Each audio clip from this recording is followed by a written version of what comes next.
যদি জামাত ক্ষমতা যায় প্রথম কমই মাদ্রাসা বন্ধ করে তাদের ফার্স্ট টার্গেট। মাননীয় স্পিকার, কওমি মাদ্রাসায় কোরআন হাদিস শেখানো হয়।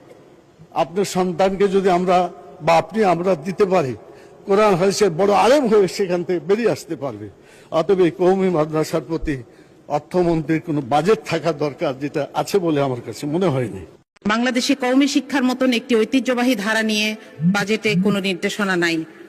জামাত ক্ষমতায় আসলে কওমি মাদ্রাসা থেকে যারা পাশ করে বের হয়েছেন তাদেরকে মসজিদ এবং মেহরাব থেকে বিদায় করে দেওয়া হবে।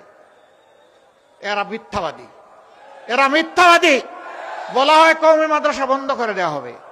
আমি আল্লাহকে সাক্ষী রেখে, আপনাদেরকে সাক্ষী রেখে বলছি, কওমি মাদ্রাসা আমাদের কলিজা, কওমি মাদ্রাসা আমাদের হৃদয়।